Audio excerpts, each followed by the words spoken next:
on arrive à elle, on est âgé de 9 mois, on n'a rien pour vivre en fait, on n'est rien, on est tout petit, elle aime nous le raconter, qu'elle pouvait nous tenir sur une main en fait, chacun sur une main, mon frère jumeau et moi, tu vois, on est tellement petit, mais c'est cette femme qui sauve notre vie. Lorsque nous mettons des mots sur les mots, les 10 mots deviennent des mots dits et cessent d'être maudits. Une citation de Guy Cordon. Bonjour ou bonsoir. C'est Rahma de la plateforme Morale, des mots et des râles. La plateforme qui met en lumière les mots MAX de la société, mais qui également propose des solutions. Tout d'abord, je vais t'inviter à t'abonner, à liker cette vidéo, partage également, mais surtout, n'oublie pas d'activer la cloche de notification pour ne pas manquer les prochaines vidéos. Tu peux me trouver sur les réseaux sociaux, notamment Facebook, Morale by Rahma, Instagram, mo-ral. Tu peux désormais trouver toute l'actualité de Morale sur le site web www.mo-ral.com. Aujourd'hui, j'ai l'immense plaisir de recevoir dans les mots râle un amoureux de simplicité et de la vie, poète-écrivain. Il a à son actif 3 ouvrages. 2 recueils de poèmes, par mots et par sentiments, parus en 2008, Silence bruissant, paru en 2019, puis Souvenirs et perspectives qui vient avant ce dernier. Souvenirs et perspectives nous raconte cet enfant devenu homme, ainsi que l'évolution de l'être. Diplômé en management des organisations, il occupe actuellement le poste de responsable de la communication de marque dans une grande fintech de la place. Je veux citer M. Ibrahim Brice Djerkoué. Bonjour Brice et merci d'avoir accepté cette invitation dans les mots râles. Merci Rahma, bonjour à toi et bonjour à toute ton équipe. Merci d'être là. Merci à vous. Alors, je vais vous demander de choisir un mot et de l'écrire sur ce bout de papier. Et avant la fin de cette interview, vous nous expliquerez pourquoi le choix de ce mot. D'accord.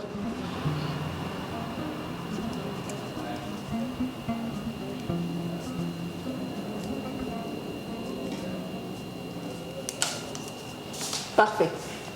Alors, pour la première question, Monsieur Koué, vous avez à votre actif 3 ouvrages, mais on va s'intéresser beaucoup plus à souvenirs et perspectives. Et nous parler de cet ouvrage reviendrait naturellement à nous parler de votre enfance et naturellement de votre évolution. Que résument finalement ces mots de souvenirs et perspectives? Alors, souvenirs et perspectives, c'est un cahier, je n'appelle pas ça un livre, mais un cahier que j'ai publié en 2014. Il raconte mon enfance, il raconte le parcours de ma vie, de ma naissance à cette année-là.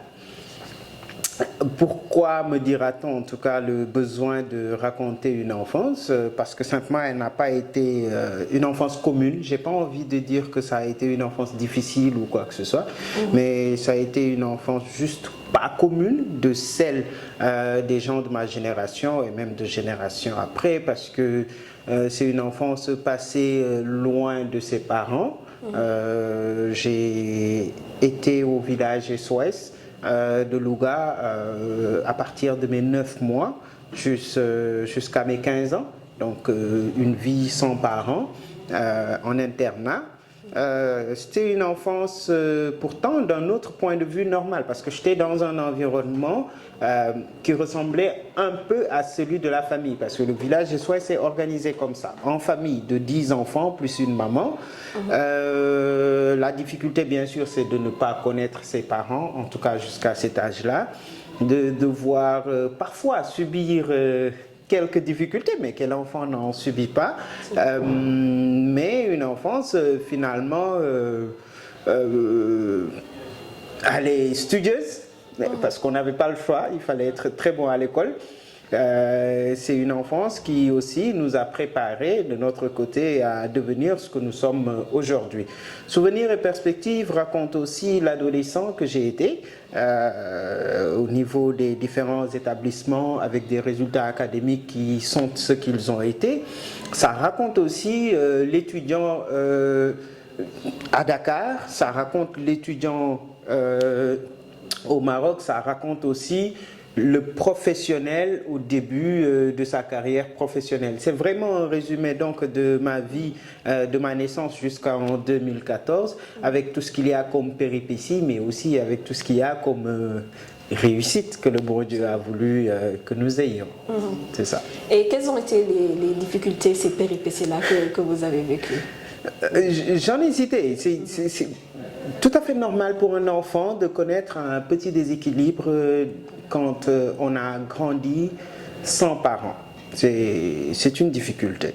Quelle que soit par ailleurs l'offre familiale qu'on avait à disposition, c'était pas évident de grandir sans parents. Il y a eu aussi des difficultés pour se retrouver dans une société qui est celle sénégalaise quand on porte un nom qui n'est pas sénégalais. Il y a eu, dans ce livre, j'en parle, en tout cas, les moments de recherche religieuse. Pour la petite histoire, moi je suis né profondément chrétien, catholique, baptisé, avec tout ce qu'il y a comme rituel à faire pour être confirmé catholique. Ensuite, c'est une période d'athéisme total où pour moi la religion n'est pas du tout jouable et ça parce que j'en voulais à ce que la religion m'avait fait. C'est pour des problèmes religieux. Naître d'un père chrétien, catholique, fervent et d'une mère musulmane, que finalement, là où il n'y a pas de mariage possible, donc qu'on se retrouve dans cet environnement qui est le village SOS. Et donc, en grandissant, moi j'en veux à la religion et pour moi, il n'y a pas moyen que je sois musulman ou chrétien ou quoi que ce soit. Après, tu as une période toujours sur le plan religieux où tu te dis, bon, finalement, on fait des choix et on se retrouve à devenir musulman avec tout ce que ça englobe de pratiquants ou pas pratiquants en tout cas. Mais voilà, donc il y a cet aspect-là. Il y a bien d'autres difficultés comme avoir été un jour très bien frappé par quelqu'un au niveau du village SOS. J'en parle dans mon cahier, qui m'a valu de marcher à quatre pattes, comme on dit, sur une distance au moins de 200-300 mètres. Vous aviez quel âge? Allez, à tout casser. J'étais au collège, donc certainement dans les 12 ans, 13 ans. Maximum, au grand maximum, ce serait 14 ans. Et bien frêle, très petit, quoi. Voilà. Et c'était des coups, ce sont des coups que je n'oublierai jamais de ma vie, qui m'ont obligé, comme je l'ai dit, ce jour-là, à marcher à quatre pattes sur une très longue distance avec un corps, voilà, voilà. Donc ça, ce sont quelques difficultés, donc en termes d'orientation religieuse, parfois des baisses de notes académiques, parce qu'on recherche aussi le côté famille, on recherche l'affection familiale, mais ces difficultés, je préfère dire qu'elles ne sont pas grand-chose par rapport à tout ce qu'il y a eu ensuite comme facilité dans la vie. Absolument. La vie et ses revers, il y a toujours un côté négatif et un côté positif. C'est ça. Et je pense que ces péripéties ont fait de vous la personne que vous êtes devenue aujourd'hui. Et pour avoir fréquenté ou travaillé dans ce secteur des centres d'accueil, je sais qu'il y a une certaine rigueur et ils misent beaucoup sur l'éducation de l'enfant. Aujourd'hui, pensez-vous que l'éducation que vous avez reçue au village SOS a fait de vous la personne que vous êtes devenue aujourd'hui? Elle y a beaucoup participé parce que je veux pas être... je suis quelqu'un qui aime penser positif, mais il ne faut pas non plus que je sois dans l'illusion. Le taux d'échec d'enfants sortis de ces centres-là est énorme. Nous faisons partie des chanceux. J'ai envie de dire ça comme ça, parce que nous sommes minoritaires. Ceux qui ont trouvé, en tout cas, un moyen de s'en sortir sont minoritaires par rapport au taux d'échec qui est grand. Mais effectivement, ça a beaucoup participé. Ça a beaucoup participé parce que ça a fait de moi, finalement, un homme capable d'identifier une difficulté de loin et de quand même y faire face pour pouvoir progresser. Ça m'a poussé aussi à me rendre très tôt compte des choix que j'avais et des choix que je n'avais pas. Par exemple, il était clair que moi, si je n'étudie pas, c'est mort pour moi, c'est pas possible. Il faut que je sois excellent à l'école. Je n'avais pas le choix, je ne pouvais pas devenir lutteur, je n'ai pas la force, je ne pouvais pas devenir footballeur, je ne pouvais pas devenir basketteur, j'aurais beau être bon dans ces sports-là, je ne pouvais pas faire autre chose. Je ne suis pas habile de la main, sauf si c'est pour écrire. Vous me demandez de faire du bricolage, je ne suis pas du tout bon. Donc, le chemin était tout tracé et il fallait très tôt se rendre compte que la vie ne fera pas de cadeaux, mais le moyen de s'en sortir, ce sera d'être excellent à l'école. Et aujourd'hui, ouais, donc tout cela a participé. Et si j'écris par moment aussi, c'est que les villages SOS m'ont inculqué cela. Très tôt, on m'a confié la gestion de la bibliothèque du village SOS. Rapidement, je devenais ce petit rat de bibliothèque-là et à force de lire, on finit par écrire, je pense. C'est ça. Tout à fait. Ouais, tout à fait. Ça a participé. Et vous étiez au village SOS de Louga. De Louga, voilà. Bien ça. 200 km de Dakar. 200 km de Dakar. C'est ça. Donc, oui. Et Louga, aujourd'hui, c'est chez moi. Je reste beaucoup d'années sans y aller, c'est vrai. Mais je m'identifie comme Lougatois. C'est là que j'ai connu mes premières amours. C'est là que j'ai connu mes premières véritables amitiés. C'est là où j'ai connu mes premières déceptions, mes plus grosses douleurs. Je les ai connues à Louga. Donc, c'est chez moi, finalement. Ouais. Ok. Et comment ça s'est passé, la transition à Dakar?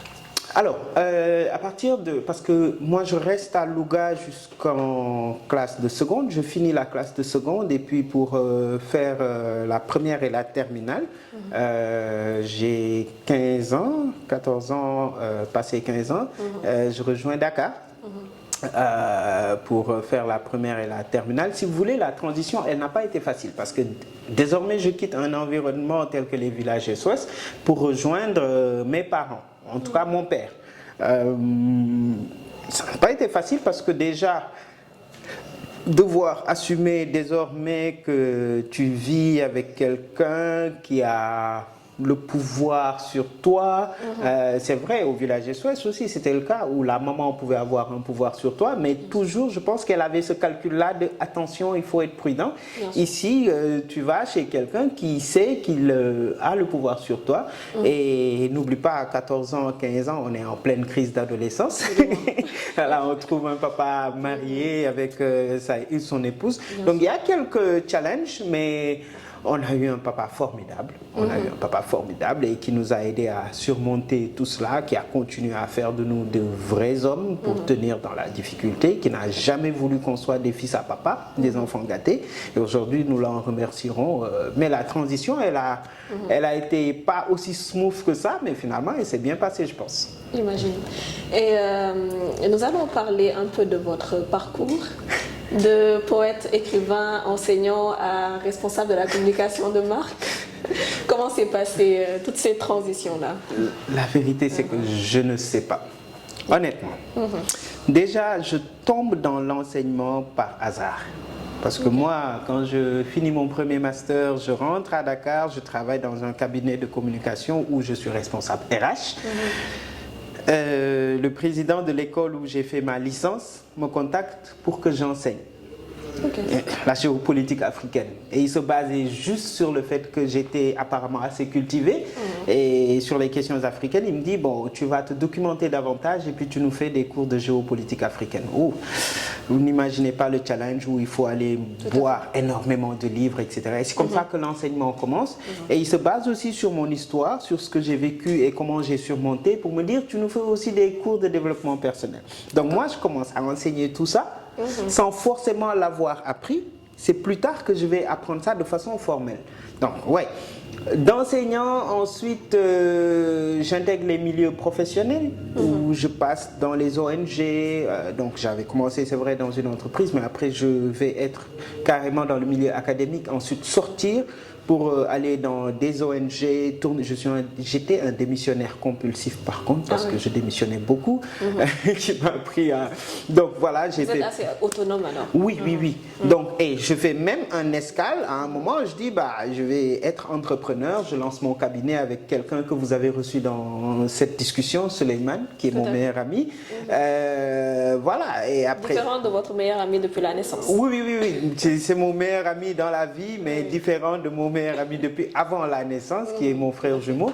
Donc, et après ça, il y a une fintech qui s'installe au Sénégal avec des challenges extrêmement intéressants. J'intègre là-bas comme responsable de la formation d'abord, parce que puisque je viens du monde universitaire, ça va bien de former des gens. Et rapidement, il se base sur des qualités pour me dire, bah, vous passez à la communication. Mais si vous voulez, la vérité, c'est que je ne travaille dans les domaines que j'ai étudiés que très rarement. Le plus souvent, je travaille dans des domaines où la communication que je n'ai jamais apprise. Aujourd'hui, je suis dans la communication. Voilà. Sinon, normalement, j'aurais dû bosser dans les RH, les finances, etc. Mais c'est ça. Et donc, porter toutes ces casquettes, c'est pas évident du tout. Pas du tout évident. Mais voilà, je pense que... Moi, je considère que la vie, il faut en profiter. Il faut en profiter. Donc, toutes ces expériences-là, toutes ces casquettes-là, je les porte quand je veux parce qu'à la fin de la journée, je veux me coucher et me dire je me suis bien amusé par rapport avec cette casquette-là. Tout à fait. C'est ça. Et c'est parce que vous avez un fort potentiel qui a toujours sommeillé en vous. Et comment vous avez fait pour déceler ce potentiel-là et voilà, occuper toutes ces casquettes-là? On vous identifie aujourd'hui comme poète, écrivain, enseignant, vous êtes dans la communication et beaucoup d'autres choses, j'imagine. Oui, certaines autres choses. Est-ce que j'ai un fort potentiel ou est-ce que je travaille beaucoup? Je pense que je travaille beaucoup. Je dis souvent aux gens de mon entourage que je n'ai rien de spécial. En fait, je préfère croire ça, que je n'ai rien de spécial. Parce que le jour où je me dirais que j'ai un don ou que j'ai des potentiels qui sont supérieurs à la moyenne, je pense que je vais arrêter de travailler. Et je pourrais tomber vraiment dans la facilité. Je préfère me dire que je n'ai pas ce truc spécial-là, j'ai juste la capacité de beaucoup travailler. En tout cas, je me débrouille pour beaucoup étudier. Jusqu'aujourd'hui, je lis beaucoup, je suis extrêmement curieux de choses que je ne maîtrise pas du tout. Je vais apprendre, donc c'est ça, c'est pas... Je n'analyse pas en fonction de haut potentiel, je vois ça en mode que j'apprends beaucoup, je travaille beaucoup et aujourd'hui ça me fait plaisir de travailler. D'ailleurs, c'est tout ce que je sais faire. Très bien. Et Monsieur Koué, on vous a connu également comme activiste. Un bon râleur sur les réseaux sociaux. Mais qu'est-ce qui s'est passé? On ne vous voit plus. Ou bien vous avez des contraintes? Qu'est-ce qui se passe? Alors, en 2018, je partais en Hollande pour une rencontre et je devais emmener une carte de visite. On m'a dit qu'est-ce que je vais écrire sur la carte de visite. J'ai dit écrivez enseignant et activiste. Ne mettez pas mon poste officiel en tant que travailleur. Parce qu'en ce temps-là encore, j'étais très heureux d'être activiste, de pouvoir râler, de pouvoir avoir la liberté de dire mes opinions, au point de faire peur à mon entourage. Parce que les gens pensaient que moi, je vais finir en prison. On a continué ça jusqu'en 2022. Et il y a des responsabilités qui viennent. Là où je travaille, quand Brice parle, on ne fait plus la différence entre un Brice qui parle et l'entreprise qui parle. On m'identifie à cette entreprise. Alors, il faut faire des choix. Est-ce que je continue de porter cette casquette d'activiste? Mais finalement, si je le fais, on ne fera pas du tort qu'à Brice. Tant que c'était juste Brice qu'on prendrait et qu'on mettrait en prison, il n'y a pas de problème pour moi. Mais avec le régime qu'on a vu passer, il s'est passé des choses très dangereuses. En Wolof, j'aurais dit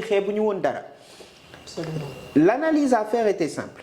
Si Brice, toi tu parles, on peut créer des problèmes à ton entreprise. Et mon entreprise, là où je travaille, c'est quand même plus de 1000 emplois au Sénégal, c'est quand même plus de 6 millions de clients. Est-ce que juste parce que Brice a envie d'être activiste et de parler, tu es prêt à créer des problèmes Non. Donc, je n'ai pas arrêté. J'ai fait profil bas. pour ne pas tomber, en tout cas faire ces erreurs-là. Mais en douce, j'ai continué à faire mon activisme. En douce. Je suis capable de vous affirmer qu'aujourd'hui, si j'ai raté une manifestation, si j'ai raté des manifestations, même violentes, il n'y en a pas 2 ou 3. Ah bon? J'ai souvent été dans les manifestations. Aujourd'hui que la parole est libérée, je peux le dire. J'ai souvent été dans des manifestations. J'ai souvent travaillé avec les gens du pouvoir actuel, où je ne compte que des amis, beaucoup d'amis. Et donc, je n'avais pas arrêté l'activisme, je l'ai passé en sourdine pour faire ce que je voulais faire, sans porter préjudice à l'endroit où je travaille. C'était juste ça. Parfait. On va éviter de parler de politique alors. Oui, parce que bien vous occupez toujours ce... Non, mais aujourd'hui, non. Aujourd'hui, la voie, elle est libre. Je suis content de... Alors, aujourd'hui, je peux quitter l'activisme. Parce que j'ai une confiance absolue en le pouvoir qui est là. Donc, je ne sais même pas pour... Je ne vois pas contre quoi je vais me battre actuellement. Il y a des gens beaucoup plus tournés vers l'éthique, beaucoup plus tournés vers le travail que moi. Je n'ai pas besoin d'être activiste. Je peux continuer mon travail principal qui est d'être papa et de l'autre côté, responsable de la communication de marque. Bien sûr. C'est ça. Tout à fait. Donc, on va revenir aux mots, Monsieur Koué.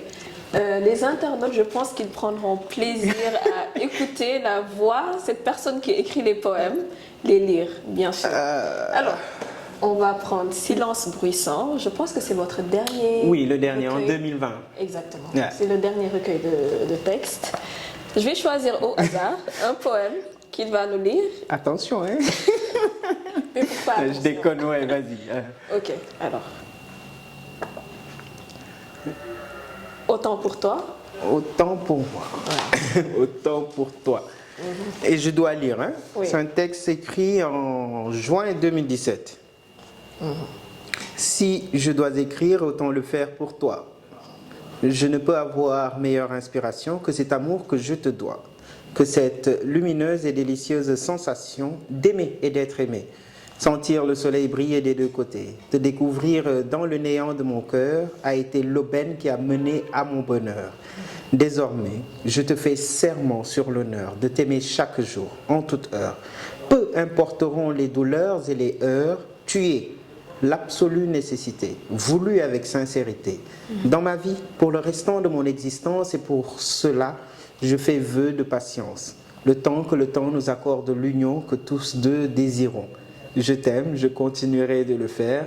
Je t'aime, je ne saurais le taire. Mais qui m'avait tourné la tête comme ça? Mais vous aimez beaucoup l'amour, hein? Mais qui m'avait tourné la tête comme ça en 2017? Je ne me souviens plus. C'était un texte peut-être pour quelqu'un. Parfait. Bah oui. Je pense que j'étais très amoureux en écrivant ce texte-là. Certainement. On connaît le pouvoir des femmes. Et vous commencez justement par magnifier la femme. Ah oui. Olivier. Oui. Pourquoi? Parce que la première figure que je découvre, c'est une femme. Celle qui m'a élevé au village SOS, qui m'a façonné.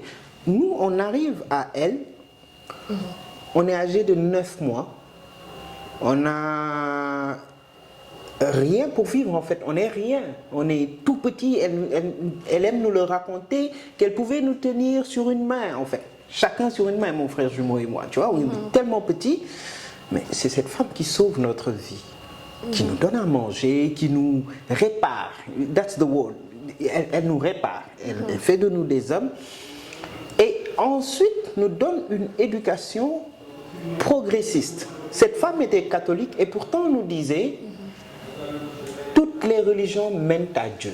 Ne jugez personne. Celui qui est chrétien qu'il pratique. Celui qui est musulman est musulman. Celui qui n'a pas de religion peut avoir sa religion.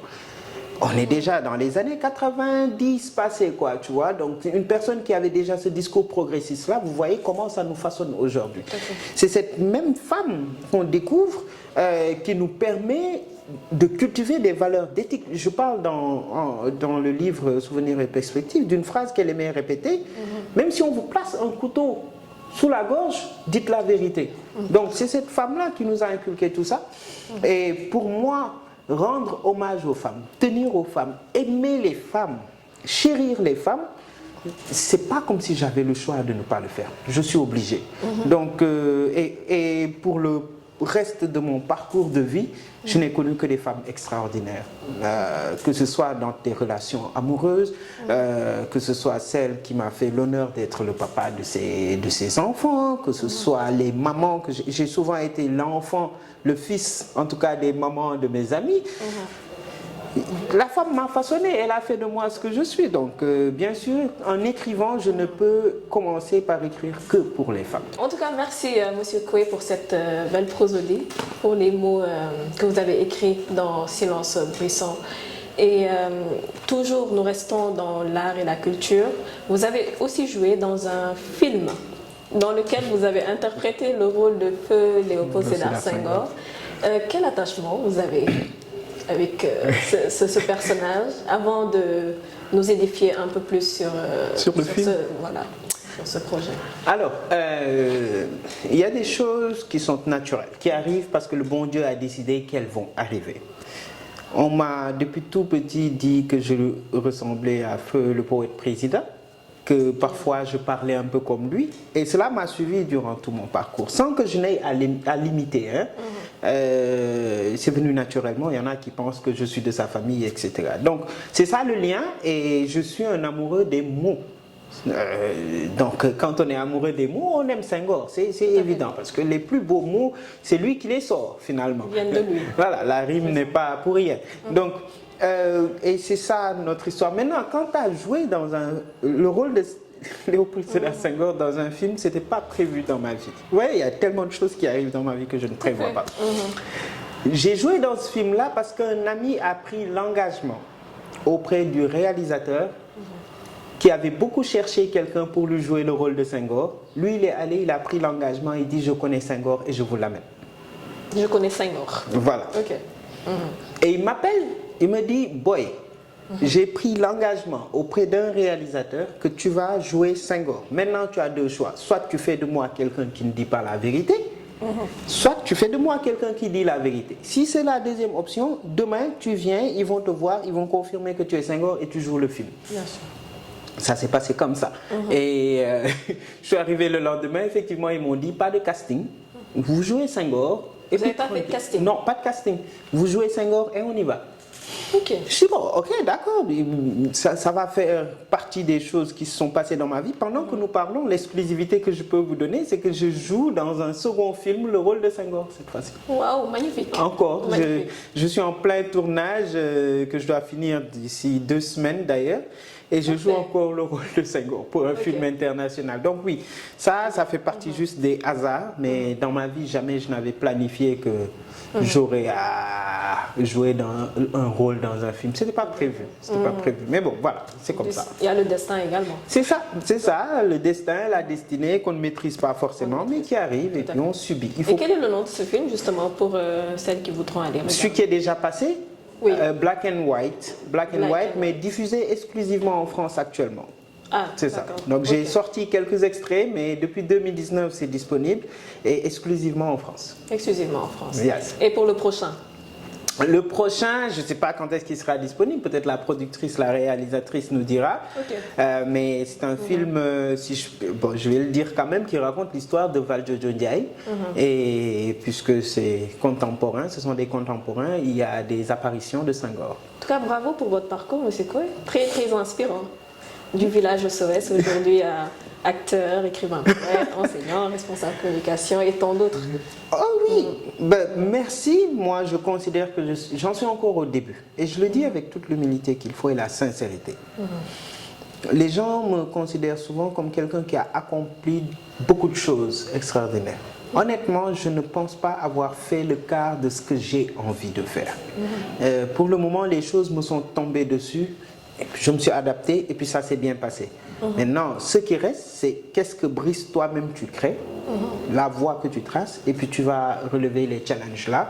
Je n'en suis pas encore là à ce niveau de ma vie, mais on y travaille. J'espère que d'ici quelques années, j'aurai fait des choses extraordinaires. D'ici quelques années, on verra. Ça se passera bien pour vous. Je l'espère. Ah ben, amen, amen, on va dire amen. Alors nous arrivons au terme de cet entretien. C'était court, hein? C'est vrai, c'était très plaisant, justement. On n'a pas senti les minutes passer. Mais aujourd'hui, Monsieur Koué, de quoi êtes-vous fier réellement? Qu'est-ce qui vous rend fier? Je peux citer deux choses, parce que la première, j'aimerais qu'on mette ça à côté de tout. Je suis un excellent papa. Bravo. Je suis un formidable papa. C'est la seule chose que je puisse dire sans humilité aucune. Je suis un formidable papa. De quoi je suis fier, c'est de m'être relevé 10 fois quand je suis tombé 9 fois. Je suis tombé 9 fois, je me suis relevé 10 fois. Chaque fois qu'il a fallu se relever, je me suis relevé. Et Dieu sait que ça n'a pas été facile. Je suis fier d'être quelqu'un qui, quand il tombe, va chercher dans son fort intérieur pour se dire, on se relève, sans se comparer aux autres. Moi, je n'aime pas les gens, ou bien l'assertion, ou bien la présomption que quand ça ne va pas pour toi, pense aux autres pour qui ça va moins fort. Non. Je ne pense pas à ça parce que pour moi, c'est une forme de dédain envers les autres. Je préfère me dire, oui, Brice, là, tu es tombé. Accepter déjà que c'est normal de tomber parce que je ne suis qu'un être humain, mais trouver en moi la force de me relever, de m'appuyer sur mes valeurs, sur l'éducation que j'ai eue, sur mes échecs et mes réussites du passé pour me relever. Donc oui, je suis fier d'être un excellent papa et je suis fier aussi de m'être relevé 10 fois quand je suis tombé 9 fois. Magnifique. Bravo d'être cet excellent papa. Et vous pensez que vous le valez à qui? Vous le devez à qui? Je le dois à mon histoire parce que je n'aimerais pas que mes enfants vivent l'absence d'une figure paternelle telle que je l'ai vécue. Je le dois aussi à mon papa parce que bien qu'il soit entré tardivement dans notre vie, bien qu'on découvre tardivement notre histoire, il a été un magnifique papa. Il nous a emmenés au village SOS pour nous sauver la vie. C'était un travail qu'il fallait faire. Je suis certain que c'était difficile pour l'étudiant qu'il était, qui n'avait pas les moyens de nous gérer, mais qui devait sauver la vie de 2 personnes. Donc je le dois aussi beaucoup à mon papa. C'est ça. Alors, peut-on maintenant découvrir ce fameux mot? Je suis certain qu'il ne vous surprend pas. J'ai écrit persévérance. Ok. Ça résume tout. Ça résume tout, voilà. Tout à fait. Tomber 9 fois, se relever 10 fois. C'est ce que je disais tout à l'heure. En tout cas, c'est un des éléments qui me conduisent dans mon expérience de vie. Persévérer, ne jamais laisser tomber. Moi, je ne suis pas contre l'échec. Je suis certain qu'il m'est arrivé d'échouer. Surtout dans le cadre social, parce que je ne suis pas... Autant je pense, être très bon professionnellement et sur le plan académique, mais sur le plan social, je suis un bras cassé parfois, très souvent. Que ce soit dans les amours ou les amitiés, je peux être un vrai bras cassé. Mais je crois en la persévérance, parce que chaque fois que je tomberai, que ce soit socialement, que ce soit professionnellement, académiquement, je ferai tout pour me relever. Je suis très têtu. Et être têtu, ça a tout à voir avec la persévérance. Donc c'est ça. Oui, c'est de la ténacité aussi. Il en faut beaucoup. Énormément. Surtout dans le monde actuel, il en faut énormément. Sinon, c'est difficile. On ne s'en sort pas. Tout à fait. Merci beaucoup, Monsieur Koué. Est-ce que vous avez un dernier mot, des messages à l'endroit de vos pères, peut-être? C'est vous remercier. Vous le savez bien mieux que moi. J'avais prévu de ne plus sortir en public parce que pour des raisons que vous connaissez, j'essaye d'être le plus tranquille possible. Mais à vous, je ne peux rien refuser parce que je vous sais très déterminé. Je vois tout le travail de morale depuis ses débuts, from scratch. J'ai eu la chance d'être témoin des premiers jets, des débuts. Et donc je vous remercie de m'inclure parmi les personnalités, parce que vous n'avez reçu que des personnalités dans votre émission. Oui, quand je vois Souleymane Seck, quand je vois d'autres personnes, pour moi, c'est... Voilà, donc c'est vous remercier, c'est confier à ceux qui nous suivent ce que je me confie à moi-même. Ne jamais baisser les bras. Tout à fait. Continuez parce que Mais surtout d'être très simple, de rester très simple. Pour moi, la vie, Bien sûr. dans le début de ma présentation, vous avez dit amoureux de la simplicité. Pour moi, c'est ça. Il faut rester très très simple dans la vie. C'est ainsi qu'on profite mieux. Et c'est ainsi qu'on évite d'être catalogué et puis qu'on nous pardonne. Parce que quand on n'est pas simple, on va se présenter comme quelqu'un qui sait tout faire, qui sait tout, qui fait tout. Absolument. Mais quand on dit simple, nous on est simple, d'avance on dit aux gens je peux échouer. Donc quand on échoue, on est pardonné. Mais quand on n'est pas Ils ne simple, s'attendent pas à quelque chose de grandiose. voilà. Moi je fais en sorte pour que les attentes ne soient pas trop là-bas. Là. Donc restons filles sur terre. Et puis quand ça va mal se passer, je vous avais dit au début, je suis reconnaissant. Tu vois? Donc ouais, mais merci en tout cas. C'est un entretien que j'ai beaucoup apprécié. Merci à vous, Monsieur Koué. Merci pour cet échange. Merci pour cette découverte de plus. Et voilà. Avec plaisir. On arrive au terme de cet entretien. Merci de liker cette vidéo, de partager. N'oubliez pas d'activer la cloche de notification pour ne pas manquer les prochaines vidéos. Commentez, partagez avec nous votre ressenti. Que pensez-vous des mots de Monsieur Koué? Et voilà, qu'est-ce que vous voulez également comme contenu pour Morale? Dites-nous ce que vous pensez. On est là pour vous. Faisons les choses ensemble afin de parvenir à un monde meilleur, à un monde sans râle, un monde positif, un monde d'amour. Donc on se donne rendez-vous très bientôt. Morale, des mots et des sens pour des morales et pour le moral. À très bientôt.